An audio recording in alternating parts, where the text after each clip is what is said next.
বিকেলবেলা পুকুরে মাছ ধরতে গিয়েছিলাম। ছেলে জাল নিয়ে এসেছে। মা, তুমি এক পাশ ধরো, আমি অন্য পাশ গো। আমরা দুজনে মিলে জাল ফেললাম। অনেক মাছ উঠল জালে। রুই, কাতলা, মৃগেল। বাহ, অনেক মাছ, আমি খুশি হলাম। ছেলে জালের দিকে তাকিয়ে হাসল। মা, দেখো এই মাছগুলো কেমন ছটফট করছে জালে গু। হ্যাঁ, বেঁচে থাকার জন্য আমিও তেমনি ছটফট করছি গু। কেন? সে আমার হাত ধরল। তোমার প্রেমের জালে আমি আটকে গেছি মা। বেঁচে থাকার জন্য তোমাকে প্রয়োজন।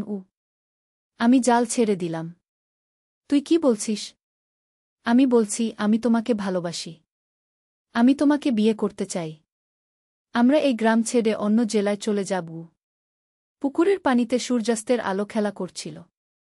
এই গল্পটি সম্পূর্ণ শুনলে আপনাদের পানি অটোমেটিক বের হয়ে যাবে, যত দ্রুত সম্ভব হাতের কাছে টিস্যু নিয়ে বসে পড়ুন। বিছানার চাদর যেন নষ্ট না হয় সেটা সম্পূর্ণ খেয়াল রাখার অনুরোধ জানিয়ে গল্পটি এখন শুরু করব। তার আগের সর্বশেষ অনুরোধ, দয়া করে এমন পানি বের করার গল্প নিয়মিত শুনতে আমাদের চ্যানেলটি সকলেই সাবস্ক্রাইব করুন। ধন্যবাদ। হ্যালো বন্ধুরা, আমার নাম পূর্ণিমা সরকার।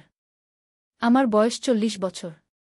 আমার স্বামীর নাম বিকাশ সরকার, বয়স 43 বছর। আমাদের 2 সন্তান, রুদ্র আর সায়ন্তনী। রুদ্র 21 বছর বয়সী, ইউনিভার্সিটিতে পড়ে। সায়ন্তনী 14 বছর বয়সী, মাধ্যমিক স্কুলে যায়। আমি তোমাদের এমন একটি গল্প শোনাব যেটা শুনে তোমরা অবাক হয়ে যাবে। এই গল্পটা আমাদের পরিবারের সাথে ঘটেছিল গত বছর। আমি এখনও বিশ্বাস করতে পারি না যে এমন কিছু আমাদের সাথে ঘটতে পারে। সেদিন ছিল শুক্রবার। রুদ্র কলেজ থেকে ফিরেছে। আমি তাকে বললাম, রুদ্র, আজ আমাদের পুকুরে মাছ ধরতে যেতে হবে। বাড়িতে মেহমান আসবে কাল। রুদ্র বলল, ঠিক আছে মা। আমি জাল নিয়ে আসছি গু। আমরা পুকুরের পাড়ে গেলাম। রুদ্র এক পাশে, আমি অন্য পাশে দাঁড়ালাম। জাল ফেলার পর দেখি অনেক মাছ উঠেছে। মা, আমি এই মাছগুলোর মতোই তোমার ভালোবাসার জালে আটকে গেছি, রুদ্র হঠাৎ বলল। আমি অবাক হয়ে তার দিকে তাকালাম। কি বলছিস তুই? মা, আমি তোমাকে খুব ভালোবাসি। তুমি আমার সবচেয়ে প্রিয় মানুষ গ। আমি হাসলাম। আরে পাগল, আমি তো তোর মা। আমি তোকে ভালোবাসব না তো কাকে ভালোবাসব? না মা, আমার ভালোবাসা অন্যরকম গ। এই কথা বলেই রুদ্র আমার হাত ধরল। আমি একটু অস্বস্তি বোধ করলাম। রুদ্র, তুই কি বলতে চাইছিস? মা, আমি তোমাকে বিয়ে করতে চাই। আমি থতমত খেয়ে গেলাম। কি বলছিস তুই? আমি তো তোর মা। তাতে কি হয়েছে মা? আমরা এই শহর ছেড়ে অন্য কোথাও চলে যেতে পারি গু। আমি জাল ছেড়ে দিলাম। মাছগুলো পানিতে ঝাঁপিয়ে পড়ল। রুদ্র, তুই কি পাগল হয়ে গেছিস? না মা, আমি খুব স্বাভাবিক আছি। আমি তোমার প্রেমে পড়ে গেছি গু। আমি ভয় পেয়ে গেলাম। আমার নিজের ছেলে আমার সাথে এমন আচরণ করছে। রুদ্র, তুই বাড়ি যা। আমি পরে আসছি গু। কিন্তু রুদ্র আমার হাত ছাড়ল না। মা, তুমি আমার কথা শোনো গু। আমি তোর কোনো কথা শুনব না। এখনই বাড়ি যা গু। রুদ্র কিছুক্ষণ চুপ করে থাকল। তারপর বলল, ঠিক আছে মা, আমি যাচ্ছি। কিন্তু তুমি আমার প্রপোজালের কথা ভেবে দেখো গু। আমি ঘরে ফিরে এসে দেখি বিকাশ টিভি দেখছে। সায়ন্তনী হোমওয়ার্ক করছে। কি হয়েছে? তোমাকে বেশ চিন্তিত লাগছে, বিকাশ বলল। কিছু না, একটু মাথা ব্যথা করছে গি। আমি রান্নাঘরে গিয়ে চা বানালাম। কিন্তু রুদ্রের কথাগুলো আমার মাথা থেকে যাচ্ছিল না। রাতে খাওয়ার সময় রুদ্র স্বাভাবিক ছিল। কিন্তু মাঝে মাঝে আমার দিকে এমনভাবে তাকাচ্ছিল যেটা আমার ভালো লাগছিল না। খাওয়ার পর সবাই নিজ নিজ রুমে চলে গেল। আমি রান্নাঘরে বাসন মাজছিলাম। হঠাৎ রুদ্র এসে আমার পেছনে দাঁড়াল। মা, তুমি আমার কথা ভেবেছ? আমি চমকে উঠলাম। রুদ্র, তুই কি করছিস? আমি তোমার উত্তরের অপেক্ষায় আছি। আমি তোর বাবাকে সব বলে দেব। তুমি চাইলে বলতে পারো। কিন্তু আমি আমার সিদ্ধান্ত থেকে সরে আসব না গে। আমি ভয়ে কাঁপতে লাগলাম। আমার নিজের ছেলে আমাকে ভয় দেখাচ্ছে। রুদ্র, প্লিজ তুই এসব বন্ধ কর। আমি তোর মা গু। মা হয়েই তো তুমি আমার এত কাছে এসেছ। আমি তোমাকে ভালোবেসে ফেলেছি। আমি কিছু বলার আগেই রুদ্র আমার কাঁধে হাত রাখল। আমি তার হাত সরিয়ে দিলাম। তুই এখনই নিজের রুমে যাগ। রুদ্র হেসে বলল, ঠিক আছে। কিন্তু তুমি আমার কথা ভাবতে থাকো গু। সে চলে যাওয়ার পর আমি বাসন মাজা শেষ করলাম। কিন্তু আমার হাত কাঁপছিল। বিকাশ বেডরুমে শুয়ে বই পড়ছিল। আমি তার পাশে শুলাম। বিকাশ, আমি তোমার সাথে একটা জরুরি কথা বলতে চাই। কি ব্যাপার? তুমি কেমন যেন আছো আজকে গু? আমি রুদ্রের আচরণের কথা বলতে গিয়েও পারলাম না। বিকাশ বিশ্বাস করবে কিনা সন্দেহ। কিছু না, কাল বলবো। পরদিন সকালে রুদ্র কলেজে চলে গেল। আমি একটু স্বস্তি পেলাম। বিকেলবেলা রুদ্র ফিরে এসে আমাকে বলল, মা, আজ আবার পুকুরে যাব? না, আর যেতে হবে না। কাল যা মাছ এনেছি তাই যথেষ্ট। তাহলে আমরা অন্য কোথাও যেতে পারি। আমার কাজ আছে। তুই পড়াশোনা কর গু। রুদ্র হতাশ হয়ে নিজের রুমে চলে গেল। সন্ধ্যায় আমি রান্নাঘরে রুটি বানাচ্ছিলাম। হঠাৎ রুদ্র এসে আমার পেছনে দাঁড়াল। মা, তুমি আমাকে এড়িয়ে যাচ্ছ কেন? আমি তোকে এড়াচ্ছি না গিয়ে।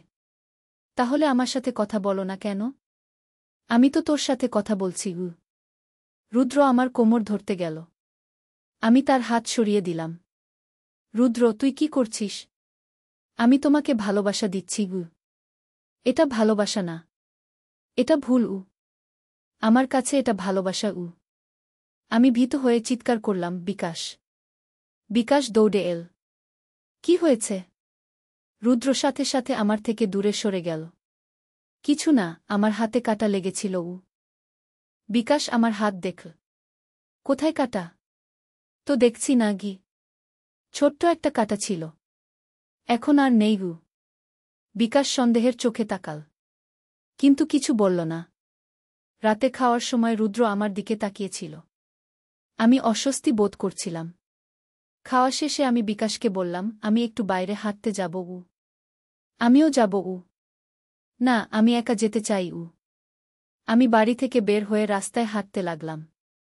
কিছুক্ষণ পর শুনলাম পেছন থেকে কেউ আসছে। পিছনে তাকিয়ে দেখি রুদ্র। তুই এখানে কেন? আমিও হাঁটতে এসেছি। তুই বাড়ি যাগ। না, আমি তোমার সাথে যাব। আমি দ্রুত বাড়ির দিকে ফিরে যেতে লাগলাম। রুদ্র আমার পেছনে আসছিল। বাড়িতে ঢুকে আমি সোজা বেডরুমে চলে গেলাম। এভাবে কয়েকদিন কেটে গেল। রুদ্র আমাকে একা পেলেই অস্বস্তিকর আচরণ করত। একদিন আমি সিদ্ধান্ত নিলাম বিকাশকে সব বলবো। বিকাশ, আমি তোমার সাথে রুদ্রের ব্যাপারে কথা বলতে চাই। কি হয়েছে রুদ্রের? আমি সব কিছু খুলে বললাম। বিকাশ শুনে অবাক হয়ে গেল। তুমি কি বলছ? রুদ্র এমন করতে পারে? আমি মিথ্যা বলবো কেন? বিকাশ চিন্তিত হয়ে পড়ল।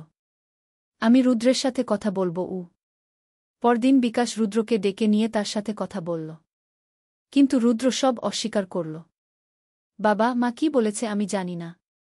আমি তো কিছুই করিনি গিয়ে। বিকাশ আমাকে বলল, রুদ্র বলছে সে কিছুই করেনি গিয়ে। তাহলে আমি মিথ্যা বলছি? আমি তো সেটা বলছি না। তবে ব্যাপারটা একটু গুলিয়ে গেছে গি। আমি বুঝলাম বিকাশ আমার কথা পুরোপুরি বিশ্বাস করছে না। কিন্তু আশ্চর্যের ব্যাপার হল, সেই কথা বলার পর থেকে রুদ্র আমার সাথে স্বাভাবিক আচরণ করতে লাগল। দিন কয়েক এভাবেই কাটল। আমি ভাবলাম সব ঠিক হয়ে গেছে। কিন্তু একদিন সকালে একটা অদ্ভুত ব্যাপার হল। আমি বাজার থেকে ফিরে এসে দেখি আমার বেডরুমের আলমারিতে কেউ নাড়াচাড়া করেছে। আমার কিছু গয়না আর টাকা নেই। আমি বিকাশকে বললাম। বিকাশ পুলিশে খবর দিতে চাইল। কিন্তু আমি বারণ করলাম। প্রথমে আমরা নিজেরা খোঁজ করি গিয়ে। আমার সন্দেহ হল রুদ্রের উপর। কিন্তু প্রমাণ ছাড়া কিছু বলতে পারলাম না। পরদিন আবার আমার পার্স থেকে টাকা নেই। আমি রুদ্রকে জিজ্ঞেস করলাম। সে অস্বীকার করল। তৃতীয় দিন আমি লুকিয়ে দেখলাম রুদ্র আমার ব্যাগে হাত দিচ্ছে। আমি তাকে ধরে ফেললাম। রুদ্র, তুই কি করছিস? রুদ্র লজ্জা পেল। মা, আমার টাকা দরকার ছিল। কিসের জন্য? কিছু কিনব। কি কিনবি? রুদ্র কিছু বলল না। তুই চুরি করছিস কেন? টাকা লাগলে আমাদের কাছে চাইতে পারতিস কি? আমি তোমাদের কাছে চাইতে লজ্জা পাচ্ছিলাম গু। আমি বিকাশকে সব বললাম। বিকাশ রুদ্রকে বকাঝকা করল। কিন্তু আশ্চর্যের বিষয় হল, পরদিন থেকে রুদ্র আরও অদ্ভুত আচরণ করতে লাগল। সে সারাদিন নিজের রুমে থাকত, কারো সাথে কথা বলত না। একদিন আমি তার রুমে গিয়ে দেখি সে কাগজে কি যেন লিখছে। কি লিখছিস? কিছু না মা। আমি কাগজটা দেখতে চাইলাম। রুদ্র সেটা লুকিয়ে ফেল। রাতে রুদ্র ঘুমানোর পর আমি তার রুমে ঢুকে কাগজটা খুঁজলাম। কাগজে লেখা ছিল, আমি মাকে ভালোবাসি, কিন্তু মা আমাকে ভুল বুঝেছে। আমি কি করব? আরও কিছু অদ্ভুত কথা লেখা ছিল। আমি ভয় পেয়ে গেলাম। পরদিন আমি বিকাশকে কাগজটা দেখালাম। বিকাশ বলল, আমার মনে হয় রুদ্রের মানসিক সমস্যা হয়েছে গি। আমিও তাই ভাবছি গু। আমরা একজন ডাক্তারের কাছে নিয়ে যাব। পরদিন আমরা রুদ্রকে নিয়ে একজন মানসিক চিকিৎসকের কাছে গেলাম। ডাক্তার রুদ্রের সাথে কথা বলার পর আমাদের বললেন, রুদ্রের মধ্যে কিছু মানসিক সমস্যার লক্ষণ দেখা যাচ্ছে, তবে চিকিৎসায় ভালো হয়ে যাবে গু। ডাক্তার রুদ্রের জন্য কিছু ওষুধ দিলেন, কিন্তু রুদ্র ওষুধ খেতে চাইল না। আমার কোনো সমস্যা নেই, আমি ভালো আছি। আমরা তাকে বোঝাতে চেষ্টা করলাম, কিন্তু সে মানল না। একদিন রাতে আমি শুনলাম কেউ আমাদের বাড়ির বাইরে ঘোরাফেরা করছে। জানালা দিয়ে দেখি রুদ্র বাগানে হাঁটছে। আমি বিকাশকে ডাকলাম। আমরা দুজনে বাইরে গেলাম। রুদ্র, তুই এখানে কি করছিস? আমি ঘুমাতে পারছি না গি। তুই ভেতরে আয়। রুদ্র আমাদের সাথে ভেতরে এল, কিন্তু তার আচরণ অদ্ভুত লাগছিল। পরদিন সকালে আমি দেখলাম বাগানের গাছে কিছু কাগজ ঝুলানো। কাগজে লেখা, আমি সবাইকে ভালোবাসি, কিন্তু কেউ আমাকে বুঝে না গি। আমি কাগজগুলো নামিয়ে বিকাশকে দেখালাম। রুদ্রের অবস্থা খারাপ হয়ে যাচ্ছে, বিকাশ বলল। আমরা আবার ডাক্তারের কাছে যাব। এইবার ডাক্তার বললেন, রুদ্রকে হাসপাতালে ভর্তি করতে হবে গি। কিন্তু রুদ্র হাসপাতালে যেতে রাজি হল না। আমি কোথাও যাব না, আমি বাড়িতে থাকব। আমরা তাকে জোর করে নিয়ে যেতে পারলাম না। কয়েকদিন পর আরও একটা অদ্ভুত ব্যাপার হল। আমি দেখলাম রুদ্র গভীর রাতে উঠে রান্নাঘরে যাচ্ছে। আমি তাকে ফলো করলাম। দেখি সে চুলায় কিছু পোড়াচ্ছে। রুদ্র, তুই কি পোড়াচ্ছিস? রুদ্র চমকে উঠল। কিছু না মা। আমি দেখলাম সে তার লেখা কাগজপত্র পোড়াচ্ছে। কেন পোড়াচ্ছিস? এগুলো আর দরকার নেই গু। পরদিন সকালে রুদ্রের আচরণ একদম বদলে গেল। সে আবার স্বাভাবিক হয়ে গেল। সবার সাথে হেসে কথা বলতে লাগল। আমি অবাক হয়ে গেলাম। রুদ্র, তুই ভালো আছিস? হ্যাঁ মা, আমি খুব ভালো আছি। তাহলে এতদিন তোর কি হয়েছিল? আমার কিছুই হয়নি, আমি সব সময় ভালো ছিলাম গু। রুদ্র যেন কিছুই মনে রাখেনি। সে তার আগের আচরণের কথা মনেই করতে পারছিল না। আমি বিকাশকে বললাম। বিকাশও অবাক হল। কি ব্যাপার? রুদ্র হঠাৎ এত স্বাভাবিক হয়ে গেল কেমন করে? আমারও বুঝতে পারছি না গি। কয়েকদিন পর্যবেক্ষণ করার পর আমরা দেখলাম রুদ্র সত্যিই স্বাভাবিক হয়ে গেছে। তার আচরণে কোনো সমস্যা নেই, সে আগের মতোই আছে। আমি ডাক্তারকে ফোন করে জানালাম। ডাক্তার বললেন, এটা অস্বাভাবিক, তবে মাঝে মাঝে এমন হয়। রুদ্রকে একবার চেকআপের জন্য নিয়ে আসুন গ। আমরা রুদ্রকে নিয়ে ডাক্তারের কাছে গেলাম। ডাক্তার তাকে পরীক্ষা করার পর বললেন, রুদ্র এখন সম্পূর্ণ সুস্থ, তার কোনো মানসিক সমস্যা নেই গি। আমরা স্বস্তির নিঃশ্বাস ফেললাম। কিন্তু কয়েক সপ্তাহ পর আবার একটা অদ্ভুত ঘটনা ঘটল। আমি বাজার থেকে ফিরে দেখি সায়ন্তনী কাঁদছে। কি হয়েছে মা? মা, রুদ্র ভাই আমার সাথে খারাপ কথা বলেছে গি। কি বলেছে? সে বলেছে আমি তার বোন নই, আমি নাকি পরের বাচ্চা গু। আমি অবাক হয়ে গেলাম। রুদ্র এমন কথা কেন বলবে? আমি রুদ্রকে ডেকে জিজ্ঞেস করলাম। রুদ্র, তুই সায়ন্তনীকে কি বলেছিস? আমি তো কিছুই বলিনি মা গু। সায়ন্তনী বলছে তুই তাকে পরের বাচ্চা বলেছিস গু। রুদ্র হাসল। আরে মা, আমি মজা করেছিলাম। সায়ন্তনী সিরিয়াসলি নিয়ে ফেলেছে গু। কিন্তু সায়ন্তনী বলল, না মা, রুদ্র ভাই মজা করেনি, সে গম্ভীরভাবে বলেছে গু। আমি রুদ্রকে বকাঝকা করলাম। রুদ্র দুঃখিত হয়ে সায়ন্তনীকে ক্ষমা চাইল। কিন্তু পরদিন আবার অন্য একটা ব্যাপার হল। বিকাশ অফিস থেকে ফিরে এসে বলল, রুদ্র আজ আমার অফিসে গেছে গিউ। কেন? সে বলেছে তোমার অসুখ হয়েছে, হাসপাতালে নিয়ে যেতে টাকা লাগবে গু। কি বলছ? আমার তো কোনো অসুখ নেই গি। আমিও তাই ভাবলাম। তাই তাকে কোনো টাকা দেইনি গি। আমি রুদ্রকে ডাকলাম। রুদ্র, তুই তোর বাবার অফিসে কেন গেছিলি? আমি কোথাও যাইনি মা গি। তোর বাবা বলছে তুই তার অফিসে গিয়েছিলি গি। বাবা ভুল বলছে। আমি কোথাও যাইনি গি। বিকাশ এসে বলল, রুদ্র, তুই আমার সাথে মিথ্যা বলছিস কেন? তুই নিজেই আমার অফিসে এসেছিলি গি। রুদ্র জিদ ধরল। আমি যাইনি। আমি সারাদিন বাড়িতে ছিলাম গি। আমরা বুঝতে পারলাম না রুদ্র কেন মিথ্যা বলছে। সেই রাতে আমি রুদ্রের সাথে একা কথা বললাম। রুদ্র, তুই আমাকে সত্যি বল। তুই আজ কোথায় গিয়েছিলি? রুদ্র অনেকক্ষণ চুপ করে থাকল। তারপর বলল, মা, আমার মনে নেই। আমি কি কোথাও গিয়েছিলাম? তোর মনে নেই? না মা। আমি শুধু মনে করতে পারছি আমি বাড়িতে ছিলাম গি। আমি চিন্তায় পড়ে গেলাম। রুদ্রের কি সমস্যা হয়েছে? পরদিন আমি একা একা ভাবতে লাগলাম। রুদ্রের সাথে যা যা ঘটেছে সবকিছু। প্রথমে সে আমার সাথে অস্বাভাবিক আচরণ করেছে। তারপর চুরি করেছে। তারপর মানসিক সমস্যা হয়েছে। তারপর হঠাৎ সুস্থ হয়ে গেছে। এখন আবার মিথ্যা বলছে আর স্মৃতিভ্রম হচ্ছে। আমার মনে হলো এসবের পেছনে কিছু না কিছু রহস্য আছে। আমি সিদ্ধান্ত নিলাম আমি নিজেই খোঁজখবর নেব। পরদিন রুদ্র কলেজে যাওয়ার পর আমি তার রুমে তল্লাশি করলাম। তার বইয়ের মধ্যে একটা ছোট্ট বোতল পেলাম। বোতলে কিছু সাদা পাউডার ছিল। আমি বুঝতে পারলাম না এটা কি। আমি বোতলটা নিয়ে একজন ফার্মাসিস্টের কাছে গেলাম। ফার্মাসিস্ট পাউডারটা দেখে বলল, এটা এক ধরনের ড্রাগ। এটা খেলে স্মৃতিভ্রম হয় আর আচরণ পরিবর্তন হয় গ। আমি শক খেয়ে গেলাম। রুদ্র ড্রাগ নিচ্ছে? আমি বাড়ি ফিরে এসে বিকাশকে সব বললাম। বিকাশ রেগে গেল। রুদ্র ড্রাগ নিচ্ছে? এজন্যই তার এত অদ্ভুত আচরণ। সন্ধ্যায় রুদ্র বাড়ি ফিরলে আমরা তাকে বোতলটা দেখালাম। এটা কি রুদ্র? রুদ্র বোতল দেখে ভয় পেয়ে গেল। এটা আমার না গি। তাহলে তোর রুমে এটা এল কেমন করে? আমি জানি না গু। বিকাশ রেগে গিয়ে রুদ্রকে চড় মারল। তুই ড্রাগ নিচ্ছিস? রুদ্র কাঁদতে লাগল। বাবা, আমি ড্রাগ নিই না ঘি। তাহলে এটা কিভাবে তোর রুমে এল? রুদ্র অনেকক্ষণ কাদার পর বলল, বাবা, আমি সত্যি বলি। আমি জানি না এটা কিভাবে এলু। আমরা রুদ্রকে আরও কিছু প্রশ্ন করলাম। কিন্তু সে একই কথা বলতে লাগল। আমি কিছুই জানি না। আমার মনে নেই গু। আমি ভাবলাম হয়তো রুদ্র সত্যি বলছে। হয়তো কেউ তার রুমে ড্রাগ রেখেছে। কিন্তু কে? এবং কেন?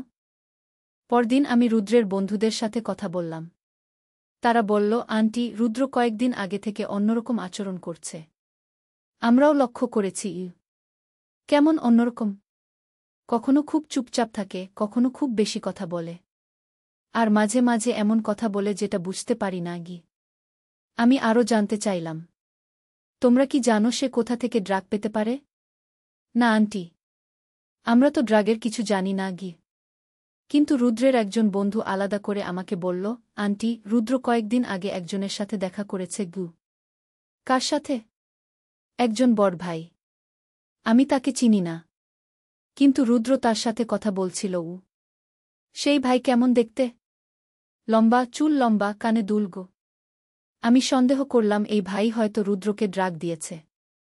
আমি বাড়ি ফিরে রুদ্রকে জিজ্ঞেস করলাম, রুদ্র, তুই কি কোনো নতুন ভাইয়ের সাথে পরিচয় হয়েছে? রুদ্র ভাবল। আমার মনে নেই মা গি। লম্বা চুল, কানে দুল এমন কাউকে দেখেছিস? না মা গি। আমি বুঝলাম রুদ্রের স্মৃতিশক্তিতে সমস্যা হয়েছে ড্রাগের কারণে। আমি পুলিশে যাওয়ার কথা ভাবলাম। কিন্তু প্রমাণ নেই যে কেউ রুদ্রকে ড্রাগ দিয়েছে। পরদিন একটা আশ্চর্য ঘটনা ঘটল। সকালে রুদ্রের কলেজ থেকে ফোন এল। আপনার ছেলে রুদ্র আজ ক্লাসে এসে অদ্ভুত আচরণ করেছে গি। কেমন অদ্ভুত? সে ক্লাসে এসে সবাইকে বলেছে যে সে একজন গোয়েন্দা। সে একটা বড় ষড়যন্ত্র উদ্ঘাটন করেছে গি। আমি চমকে গেলাম। তারপর আমরা তাকে বাড়ি পাঠিয়ে দিয়েছি। আপনি একবার ডাক্তার দেখান। আমি ফোন রেখে রুদ্রের জন্য অপেক্ষা করতে লাগলাম। দুপুরে রুদ্র বাড়ি ফিরল। তার আচরণ সম্পূর্ণ স্বাভাবিক। মা, আজ কলেজ তাড়াতাড়ি ছুটি হয়েছে গু। রুদ্র, তুই কলেজে কি করেছিলি? আমি তো স্বাভাবিকভাবে ক্লাস করেছি। তুই কি সবাইকে বলেছিলি যে তুই গোয়েন্দা? রুদ্র অবাক হয়ে তাকাল। আমি কেন এমন কথা বলবো? আমি বুঝলাম রুদ্রের মনে নেই। বিকেলে আমি আবার ডাক্তারের কাছে রুদ্রকে নিয়ে গেলাম। ডাক্তার রুদ্রকে পরীক্ষা করার পর আমাকে আলাদা করে ডাকল। রুদ্রের ব্লাড টেস্ট করাতে হবে কি? কেন? আমার সন্দেহ হচ্ছে কেউ তাকে কোনো রাসায়নিক দিয়েছে কি। ব্লাড টেস্টের রিপোর্ট পেতে 3 দিন সময় লাগল। রিপোর্টে দেখা গেল রুদ্রের রক্তে এক ধরনের রাসায়নিক আছে যেটা মানুষের আচরণ পরিবর্তন করে। ডাক্তার বলল, কেউ ইচ্ছাকৃতভাবে রুদ্রকে এই রাসায়নিক দিয়েছে কি। আমি ভয় পেয়ে গেলাম। কে এমন করতে পারে? সেটা আমি বলতে পারব না। তবে পুলিশে অভিযোগ করা উচিত কে? আমরা পুলিশে গেলাম। পুলিশ মামলা নিল। তারা রুদ্রকে জিজ্ঞাসাবাদ করল। কিন্তু রুদ্র কিছুই মনে করতে পারল না। পুলিশ বলল, আমরা তদন্ত করব। তবে প্রমাণ ছাড়া কিছু করতে পারব না গি। কয়েকদিন পর পুলিশ আমাদের বাড়িতে এসে বলল, আমরা একটা সূত্র পেয়েছি গি। কি সূত্র? রুদ্রের কলেজের কাছে একটা দোকানে এক ব্যক্তি বিভিন্ন ছাত্রদের কাছে অদ্ভুত জিনিস বিক্রি করে। কি কি জিনিস? বিভিন্ন ধরনের ড্রাগ আর রাসায়নিক। পুলিশ আমাদের নিয়ে সেই দোকানে গেল। দোকানদার দেখতে ঠিক রুদ্রের বন্ধু যেমন বর্ণনা দিয়েছিল। পুলিশ দোকানদারকে জিজ্ঞাসাবাদ করল। প্রথমে সে অস্বীকার করল। কিন্তু যখন পুলিশ তার দোকানে তল্লাশি করে বিভিন্ন ড্রাগ পেল, তখন সে সব স্বীকার করল। আমি রুদ্রকে একটা নতুন ড্রাগ ট্রাই করতে দিয়েছিলাম গ। কেন? আমি দেখতে চেয়েছিলাম এই ড্রাগটা কেমন কাজ করে গি। পুলিশ তাকে গ্রেফতার করল। দোকানদার পুলিশকে বলল, আমি রুদ্রকে বলেছিলাম এটা একটা এনার্জি ড্রিঙ্ক। সে জানত না এটা ড্রাগ। এভাবে রহস্যের সমাধান হল। ডাক্তার বলল, এই রাসায়নিকের প্রভাব ধীরে ধীরে কমে যাবে গু। কয়েক সপ্তাহ পর রুদ্র সম্পূর্ণ সুস্থ হয়ে গেল। তার আচরণ স্বাভাবিক হয়ে গেল। স্মৃতিশক্তিও ফিরে এল। রুদ্র বলল, মা, আমি সব মনে করতে পারছি। আমি জানতাম না সেই ভাই আমাকে ড্রাগ দিয়েছে গু। আমি তাকে ক্ষমা করে দিলাম। এই ঘটনা আমাদের পরিবারকে অনেক কিছু শিখিয়েছে।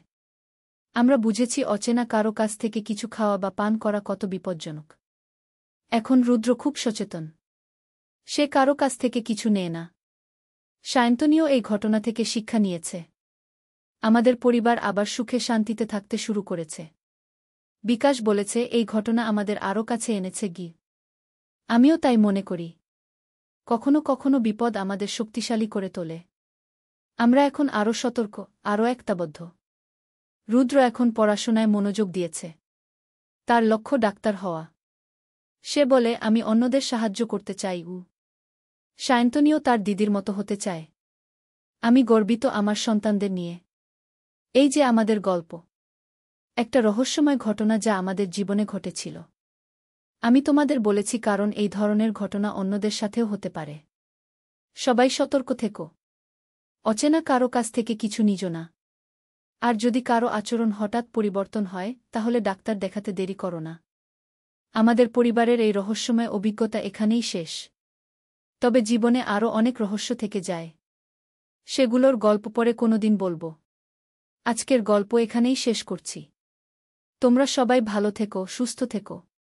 আর হ্যাঁ, আমাদের চ্যানেল সাবস্ক্রাইব করতে ভুলে যেও না। পরবর্তী গল্পে দেখা হবে। ধন্যবাদ সবাইকে।